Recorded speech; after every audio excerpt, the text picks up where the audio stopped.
মই পইচা দি ৰিচাৰ্জ কৰিছোঁ মোৰ সম্পূৰ্ণ ইণ্টাৰনেট পাব স্পীড পাব লাগিব স্পীডটো দিয়ক ছুপাৰভাইজাৰ নহয় ছুপাৰভাইজাৰৰ দেউতাকক ফোন দিয়ক নহ'লে আম্বানীক ফোন দিয়ক কনফাৰেন্স কৰক আম্বানীক ফোন কনফাৰেন্স কৰিব না ফোন কনফাৰেন্স কৰিব কৰক মোক আজি ৰাতিৰ ভিতৰত ইণ্টাৰনেট ঠিক লাগব এইটো অঞ্চলত মোক পইচা ঘূৰাই দিয়ক মই ধৈৰ্য ধৰিম হেল্ল' আপোনালোকক কি জনাম আৰু কি কৰিম এইটো নম্বৰৰ পৰা কিয় ফোন নালাগে কাষ্টমাৰ কেয়াৰত 7006 এইটো নম্বৰৰ পৰা ফোন নালাগে কাষ্টমাৰ কেয়াৰত 1 নম্বৰ কমপ্লেইন 2 নম্বৰ কমপ্লেইন হ'ল আপোনালোকৰ ইণ্টাৰনেট কল কৰিলে কৈ থাকে আপোনালোকে ভিডিঅ' কল বা অমুক কৰে তমুক কৰে অসুবিধা পাব পাৰে কিমান দিন অসুবিধা পাম আমি কি ধাৰে খাইছোঁ নেকি আপোনালোকৰ পৰা যে আপোনালোকে কৈ থাকিব যে অসুবিধা হ'ব কিয় ইণ্টাৰনেট নচলে আৰু ক'লে আপোনালোকে সময় লয় যে 120 দিনত কেইমাহ হয় মাহটো কিয় নকয় সৰি 120 দিন মানে মই বুজি নাপালো বৰ্তমান আপোনালোকৰ তাতে মই এডভান্স ক'লো কথাখিনি আপোনালোকৰ তাতে যে কিমান দিন লাগিব ঠিক হয় আপোনালোকে কৈ থাকে 120 দিন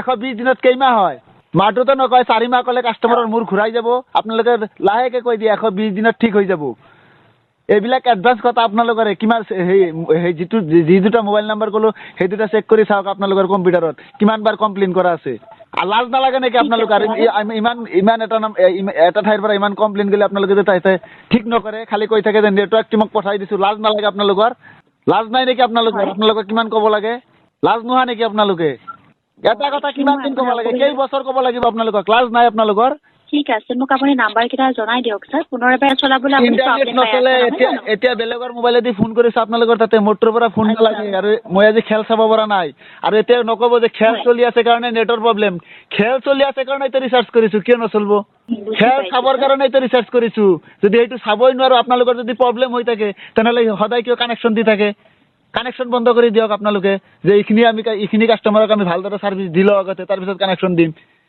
কানেকশ্যন দি থাকিব সদায় ৰাতিপুৱা একদম 5টাৰ পৰা আৰম্ভ কৰিব কানেকশ্যন ৰাতি 2টালৈকে আৰু ছাৰ্ভিচ নিদিয়ে আপোনালোকে আৰু ফোন কৰিলে কৈ থাকিব যে সোনকালে হৈ যাব কিমান বছৰ কমপ্লেইন কৰিব লাগিব আপোনালোকৰ আপোনাৰ অসুবিধা বুজি পাইছোঁ অলপ সময় দিব মই চেক কৰি জনাই দিছোঁ ঠিক আছে বৰ্তমান আপুনি এইটো লোকেশ্যনত যিটো ইণ্টাৰনেট আপুনি ব্যৱহাৰ কৰিব একদম ঘৰৰ পৰা কৈ আছোঁ এইটো লোকেশ্যনতে মোক ইণ্টাৰনেট স্পীড লাগিব নিশ্চয় পাই যাব ছাৰ অলপ সময় দিব মই চেক কৰি দিছোঁ ঠিক আছে আপুনি টাইম লৈ লওক পাইছে স্পীডটো হয় যেটো ইন্টাৰনেট স্পীডটো স্লো পাইছে বৰ্তমান যেটো লোকেশ্যনৰ পৰা কথা পাতি আছে এটো লোকেশ্যনতে পাই আছে ন প্ৰবলেমটো কাটাজাৰ গাঁৱৰ পৰা ক'লে ন 781315 কালি ৰাতিপুৱা আহিব আপোনালোকৰ জিঅ' সিম বিক্ৰী কৰিবৰ কাৰণে আমাৰ ইয়াতে আপোনালোকে ছাৰ্ভিচ দিব নোৱাৰে আহি পুৰা মাইক চাইক বজাই কৈ থাকিব যে জিঅ' ধামাকা অফাৰ 2023 চনৰ তমুক অফাৰ কিন্তু আমাক ছাৰ্ভিচ দিব পৰা নাই আৰু ধামাকা অফাৰ লৈ আহে আপোনালোকে কিহৰ কাৰণে অফাৰ দি পঠাই দিয়ে স্যাৰ একচুয়ালি যেটো অফাৰ আহিছে অফাৰটো আহাৰ কাৰণে অফাৰ আহিছে আপোনালোকে ছাৰ্ভিচ দিব পৰা নাই অফাৰ কিয় লৈ আহিব ইফালে আপোনালোকে তো নিজে জানে ক'ত আপোনালোকৰ নেটৱৰ্ক দুৰ্বল নাজানে নেকি এইটো জানি বুজি কিয় তাতে পঠাই দিয়ে আচ্ছা কোনো কথা নাই স্যাৰ অফাৰটো আহিছে আপোনালোকক জনাই ঠিক আছে কোনো কথা নাই আপোনালোকে সিম বিক্ৰী কৰিব লাগে সিম বিক্ৰী কৰি থাকক মই পইচা দি ৰিচাৰ্জ কৰিছোঁ মোৰ সম্পূৰ্ণ ইণ্টাৰনেট স্পীড পাব লাগিব স্পীডটো দিয়ক আপোনালোকৰ তো বিক্ৰী কৰি থাকক কোনো কথা নাই একদম ৰাইট মই বৰ্তমান আপোনাৰ লোকেশ্যনটো যেটো হৈছে মই হেতু জনাই আছো তোমাক আপুনি ঠিক আছে কেই ঘণ্টাত ঠিক হ'ব ঘণ্টা লাগব আজি আপোনালোকৰ সেই মাহ দিন সময় মই সেইবিলাক দিব নোৱাৰো কেই ঘণ্টাত লাগব নহলে পইচা ঘূৰাই দিয়ক ছুপাৰভাইজাৰ নহয় ছুপাৰভাইজাৰৰ দেউতাকক ফোন দিয়ক নহলে আম্বানীক ফোন দিয়ক কনফাৰেন্স কৰক নাটক পাইছে নেকি আপোনালোকে এইবিলাক নাটক পাইছে নেকি আপোনালোকে আৰু আপোনালোকক অলপ কিবা ক'লে প্ৰফেশ্যনেল কল হয় আমি কি এনে পাগল হৈছো নেকি ৰাতি আপোনালোকক ফোন কৰো পইচা আপোনালোকে দিয়ে নেকি যেতিয়া ৰিচাৰ্জ কৰা টকা কিনি আপোনালোকে দিয়ে নেকি পইচা কি গছত লাগি থাকে নেকি যে তাৰ পৰা বুটলি আনি আপোনালোকক দি দিওঁ নেকি যে ছাৰ্ভিচ নাপাওঁ আমি আম্বানীক ফোন কনফাৰেন্স কৰিব না ফোন কনফাৰেন্স কৰিব কৰক মোক আজি ৰাতিৰ ভিতৰত ইণ্টাৰনেট ঠিক লাগব এইটো অঞ্চলত হয় স্যাৰ আপোনাৰ মই যেটো লোকেশ্যন কনফাৰ্ম কৰিলো মই ইয়াতে আপোনাৰ এটা স্বীকাৰ নোট কৰি আমাৰ টিমক ফৰৱাৰ্ড কৰিলো টিমক কিমানবাৰ ফৰৱাৰ্ড কৰিব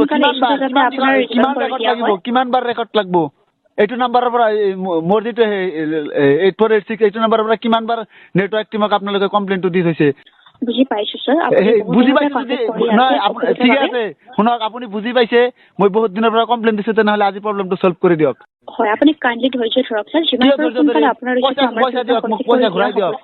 মোক পইচা ঘূৰাই দিয়ক মই ধৈৰ্য ধৰিম স্যাৰ মই এই কাৰণে ইয়াতে এটা আপোনাৰ কমপ্লেইন লৈ দিছো যাতে আপোনাৰ ইস্যুটো আৰে কমপ্লেইন কিমান বাৰ ল'ব হা কমপ্লেইন কেইবাৰ ল'ব আপোনালোকে তেনেহ'লে কওক দিনত কেইবাৰ কমপ্লেইন দিব লাগিব, মাহত কেইদিন দিব লাগিব, সেইটো কৈ দিয়ক, দি থাকিম।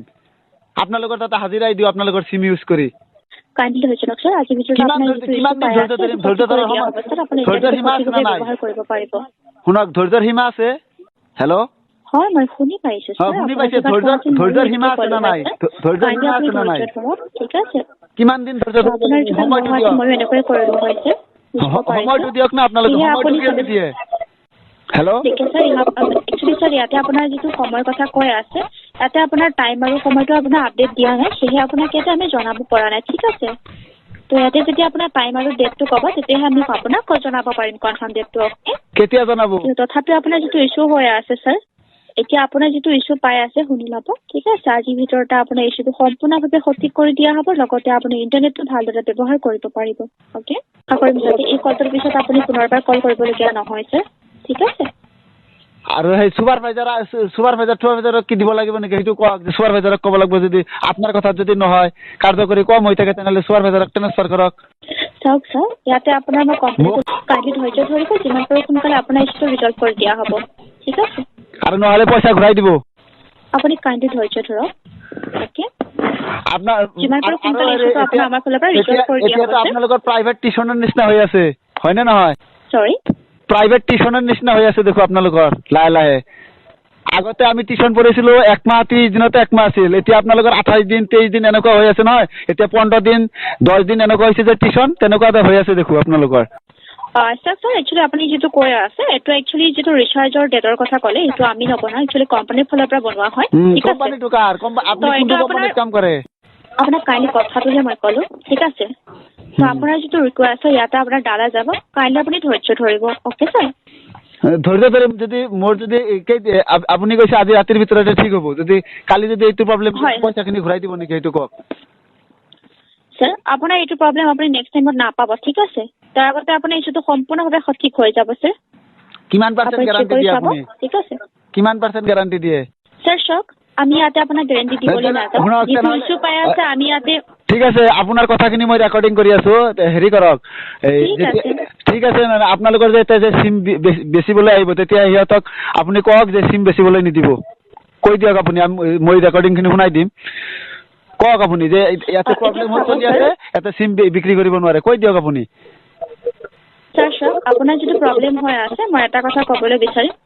আপোনাৰ ইয়াতে চাওক, অফাৰটো আহিছে কাৰণে আপোনাৰ জিঅ' ষ্টৰৰ পৰা হয়তো আপোনাৰ তাতে আপোনাক জনাইছে।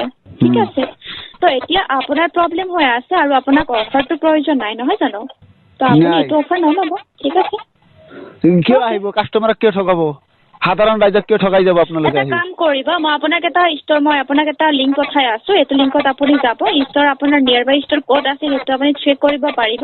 ঠিক আছে, নিয়াৰ বাই ষ্টৰ নালাগে, আপুনি হেৰি কৰক, কাইণ্ডলি আপোনালোকৰ নেটৱৰ্ক